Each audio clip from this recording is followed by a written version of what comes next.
มาได้เลยค่ะขณะนี้ก็กำลังจะเริ่มถวายนมแต่ต้นสีมหาโพธิ์แล้วชยานโตโพธิยาโมเลสักกยานังนันทิวัฒนเอวังตวังวิชัยโยอิชัยยะหลวงพ่อรับนำอปาราชิตปัลลังเกสีเส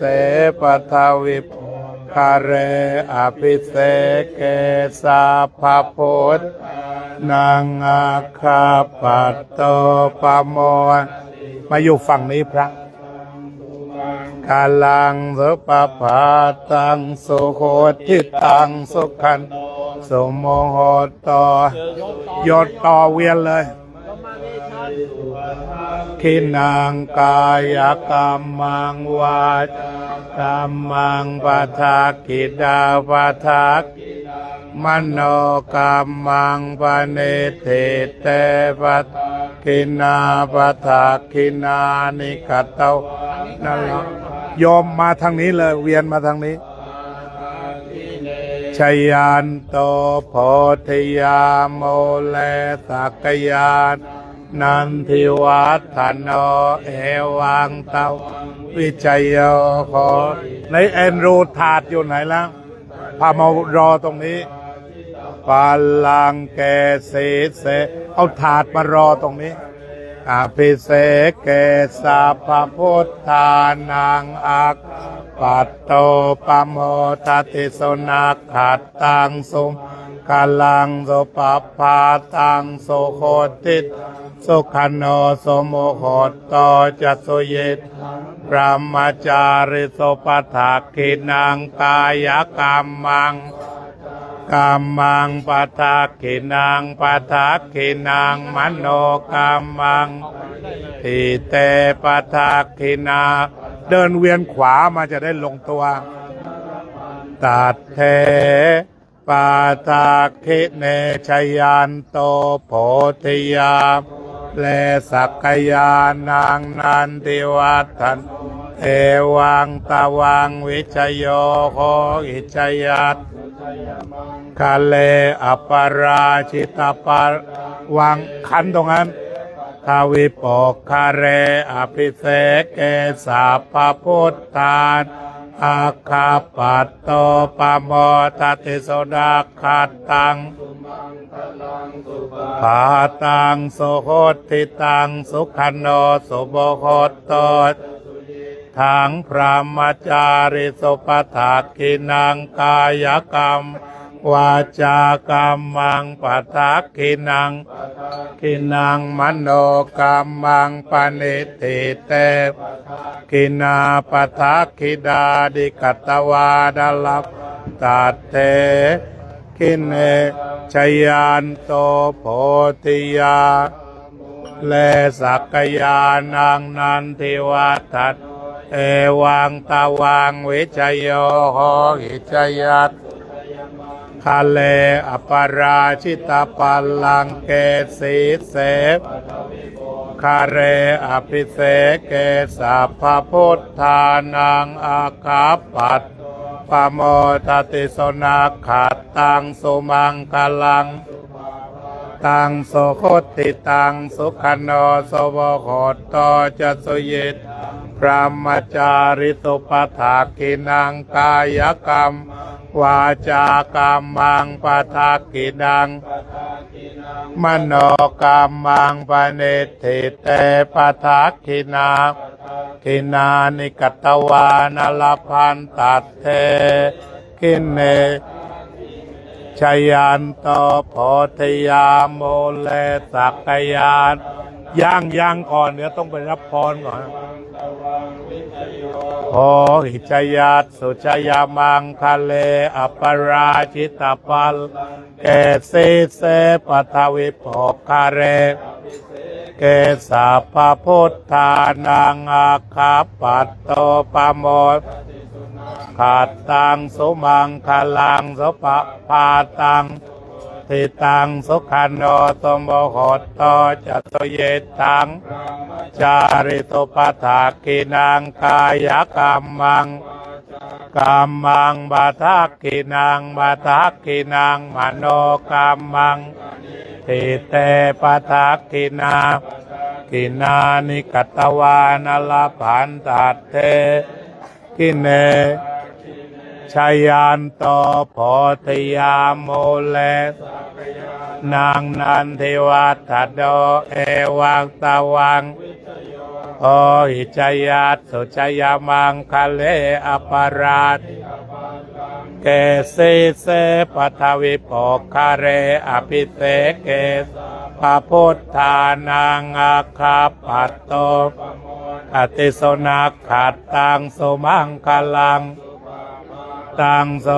ติตังสุขันโนสุโบโคตโตทั้งพระมจาริสุปทักขิดากายกรรมังกัมมังขินังมโนกัมมังปณิทิเตปทักขินานิกัตตวาดาลปัตตัตเตชยันโตโพธิยาโมเลสักยาดาดาติวัตเอวังตาวังวิจโยโคหิจยัต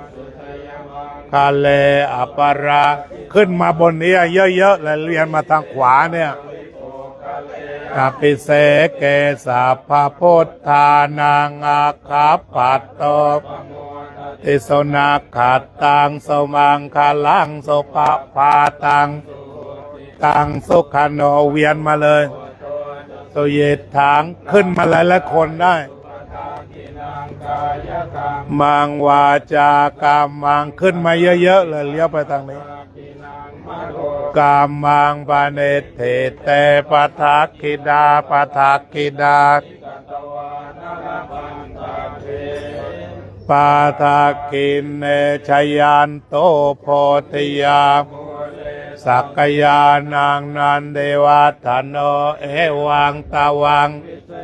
โอหิจยัตสุจยมังคะเลจิตาปัลลังเกสิเสปัทวิปกคาเร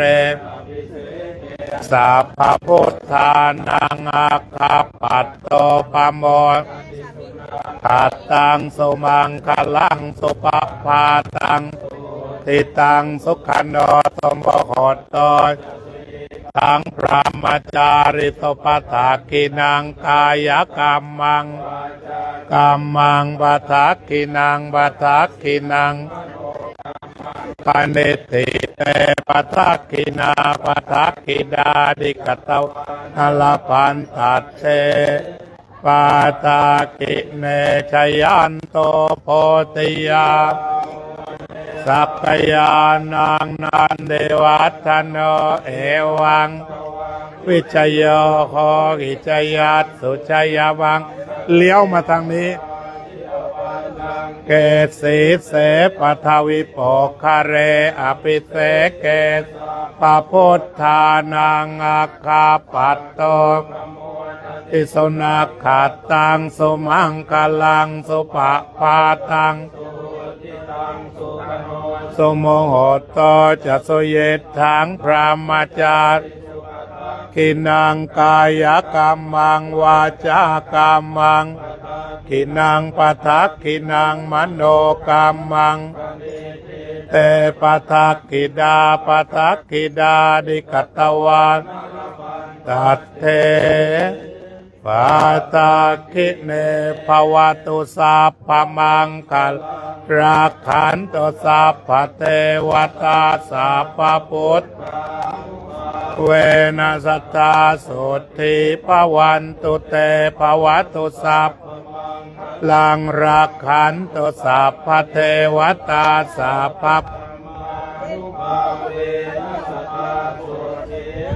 ไปทั่วมังคลารักตุสัพพเทวตาสัพพคานโนภาเวนัสตตาสุทธิภาวันตุเตคงจะต้องปรับแผนเล็กน้อยครั้งแรกว่าจะให้ถวายสังฆทานตรงโน้นตอนนี้ก็ตั้งแถวบิณฑบาตก็จะไปรับบาตรมาบิณฑบาตก่อน เดินมาจากโน้นแล้วก็ตั้งหลักตรงนี้ไป จากนั้นก็ให้ถวายสังฆทานแล้วก็ให้พรช่วงรับอาหาร ก็จะเป็นแผนตกกระไดพลอยโจรลงตัว จะลงตัวครับนิมนต์ไปเอาบาตรนะครับไปสัมภาษณ์ญาติโยมก่อนไปสัมภาษณ์อะไรไปก่อนคุยไปแถวที่นาฬิกาเดินเนี่ยจะเดินรุ่งเรืองเพราะฉะนั้นด้านนี้จะเป็นด้านหน้าถ้าอยากจะพบพระใส่บาตรพระเป็นคนแรกที่อยู่ด้านหน้านี่นะโยมนะมาฝั่งนี้บ้างก็ได้มาฝั่งนี้บ้างก็ได้เคยมีขับขี่อยู่ข้างบนข้างล่างแยกกันอย่างนี้ทำให้สนุกเฉยๆนะแล้วก็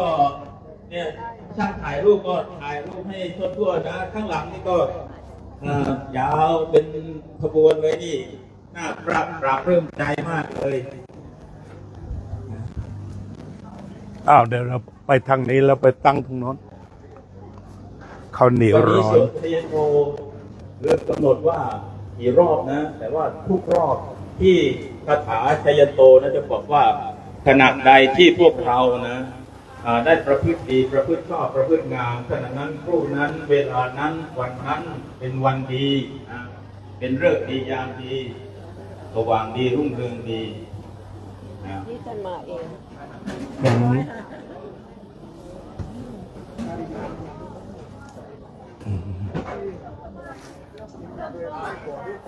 เดี๋ยวขอบคุณมากเลยเดี๋ยวขอทางหน่อยทางนี้มีแต่ก๋วยเตี๋ยวเนาะขอเดินทางเพราะโยมมาดักอยู่ทางนี้แล้ว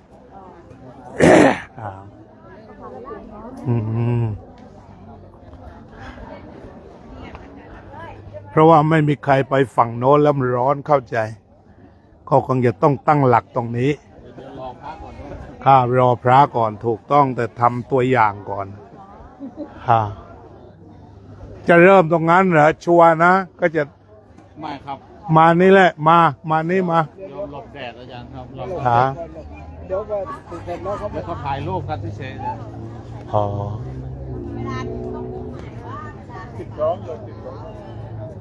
โลนึงพอดี52วันเดอร์สันอาจารย์เลเดนมาก็จะเป็นมาแล้ววะ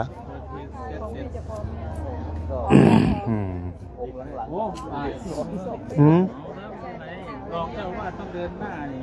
ตอนนี้ก็พร้อมจะบิณฑบาตฉะนั้นก็ญาติโยมทางบ้าน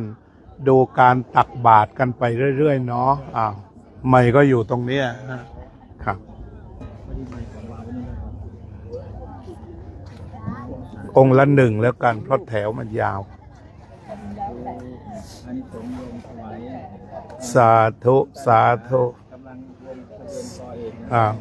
สาธุสาธุแฮปปี้ลิเบเรชั่นเดย์นะน้องยิ้มสวยเลยเนี่ยทิศน้องสดชื่นเจริญพรสุขสันต์สุขสงบเย็นเป็นประโยชน์สุขสงบเย็นเป็นประโยชน์สุขสงบเย็นเป็นประโยชน์สุขสงบเย็นเป็นประโยชน์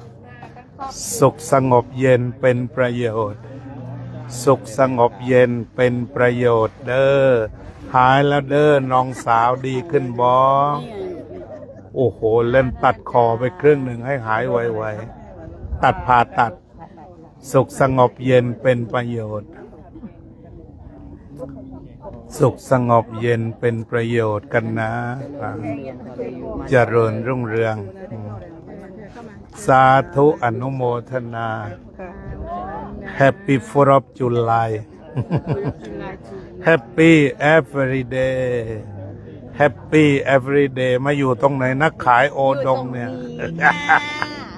แล้วอาจารย์จะมีสิทธิ์หรือเปล่าไม่รู้เนี่ยเดี๋ยวก็รออีกคนค่ะรอหนูอีกคนนึงค่ะได้มีมาคิดว่ามาคนเดียวพอไม่ได้ค่ะคิดว่าก๊อปปี้มาก็พอแล้วเมื่อกี้นั่งมาในรถก็ฟังไลฟ์เหมือนจะได้อยู่ด้วยเขาบอกว่ารถติดบอกหายใจลึก มาให้ถึงเรียบร้อยเลย เพราะว่ารถติดนะ อ้าว สงบเย็นเป็นสุขอยู่สุขเย็นใจ สุขีสุขขังพลังนะ ใช่ อายุวันโนสุขขังพลัง เราแข็งแรงนะคะ อ้าว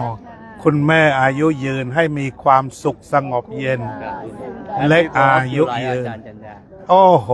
ออกเสียงเต็มที่ โยมมีความสุขสงบเย็นนะ โอ้วันนี้มาพร้อมกันเลย ทุกคนเลย สาธุ สาธุสุขสงบเย็นเป็นประโยชน์ พระอาจารย์พระธาตุแข็งแรง สุขสงบเย็นเป็นประโยชน์ สุขสงบเย็นเป็นประโยชน์เด้อสุขสงบเย็นเป็นประโยชน์สุขสงบเย็นเป็นประโยชน์ทุกๆคน สุขสงบเย็นเป็นประโยชน์ สุขสงบเย็นมากี่คน มา8-9 คน วันเพ็ญไม่ใช่คนเดียวแล้วเนี่ย 10 คน ตั้ง10 คนเท่ากัน1 วันเพ็ญไม่ใช่คนเดียวอ้าวสุขสงบเย็นเป็นประโยชน์ โยมที่ว่าทำก๋วยเตี๋ยวอร่อยใช่ไหมถูกแล้ว มาเมื่อไหร่ ผมเมื่อกี้ไม่เห็นครึ่งเดือนแล้วครับ ถ้ารู้นี่จะให้มาทำเลยเนี่ย ได้ครับ น้ำวางไว้แถวนี้ก่อน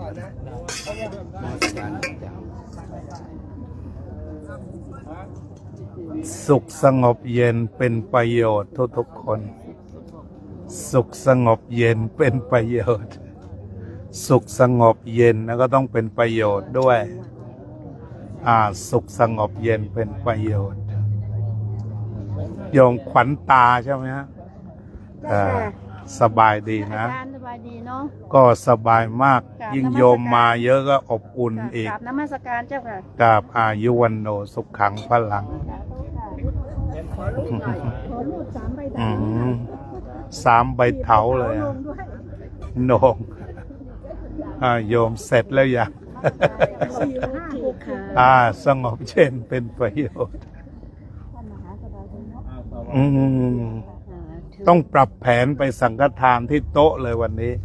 เพราะว่าธรรมดามาจากต้นโพต้องถวายสังฆทานนะก่อน เลยปรับแผนไปถวายที่โต๊ะสัพพีที่โต๊ะเลย เปลี่ยนแผนตกกระไดพลอยโจร ได้ทุกเวลา บายดี พิธีการของเราพิธีการของ สบายดี สบายดีเปล่าโยมแม่สบายดีไหมHappy birthday to you Thank you อาจารย์ Happy and peaceful birthday Every day would be peaceful Thank you คุณหมอมาด้วยสวัสดี สงบเย็นเป็นประโยชน์ทุกๆคน Happy July แฮปปี้ทุกวัน แฮปปี้ทุกวันนี่หลานบ่าวเรานี่โตมากแล้วเนี่ย 4อิงทำและอิอิงงทำเป็นยังไง อิงแดงเป็นยังไง สบายดีไหมครับไว้ถวายตรงโน้นดีกว่า บิณฑบาตไม่ต้องรับปัจจัย รับแต่ข้าว ไม่บิณฑบาตทิพย์ thank you thank you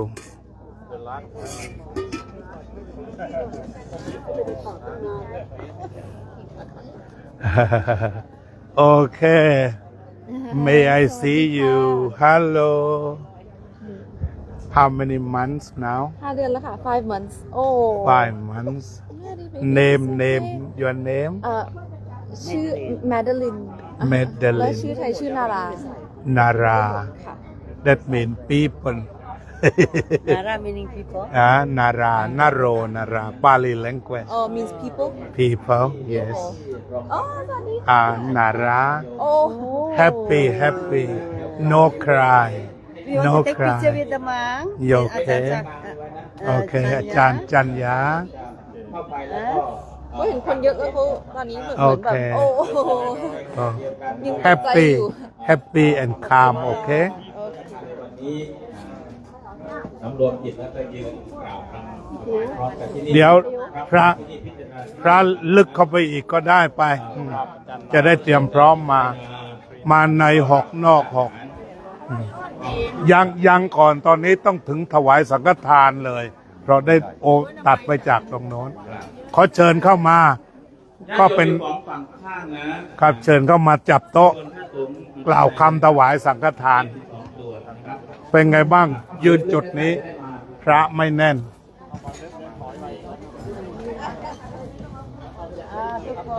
เอา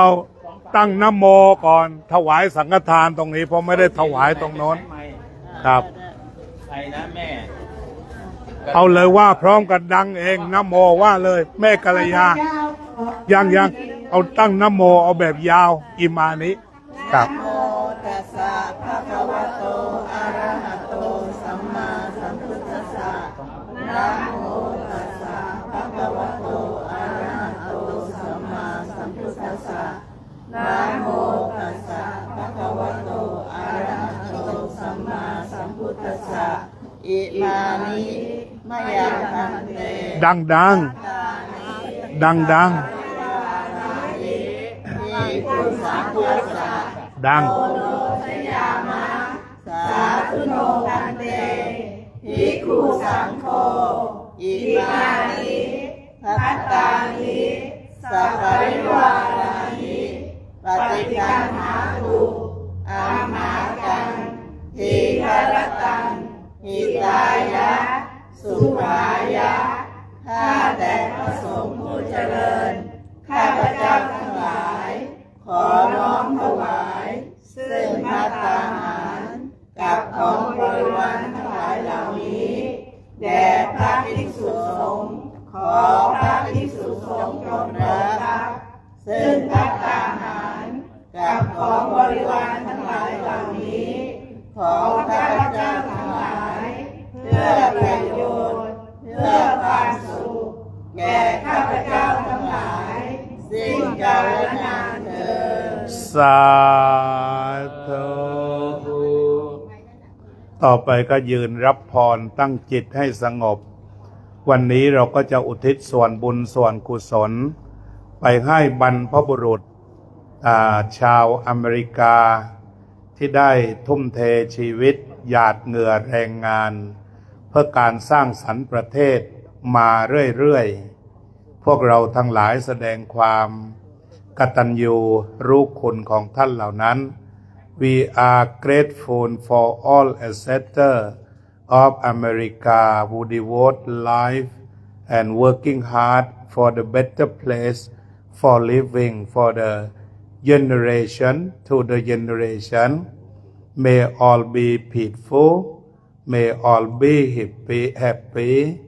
May all demerit successful to all sentient beings, all beings and human beings right now. May every be peaceful and dedicate goodness to all beings. ยัตถาวาริวหาปุราปริปุเรนติสาครังเอวะเมวะอิโตทินังเปตานังอุปกัปปติอิจิตังปฏิตังตุมหังภิปะเมวะสมิจจตุสัพเพปุเรนตุสังกปาจันโทปนรโสยถามณิโชติราโสยถา ติโย เววัชชันโตสัพพะโรโควินสัตตุมาเตภวัตวันตรายโยสุขีทิคายุโกภวะอภิวายทนัสเลสเนจจังวุฒาปจายนจัตตารธรรมาวัฏฐันติโยวันโนสุขังภาลังยัญจะโค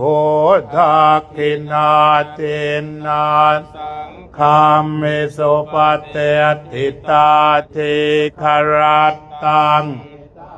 ยา สัทธานัสโส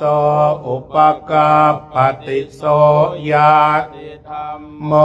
จะอายังนิทัสสิโตเป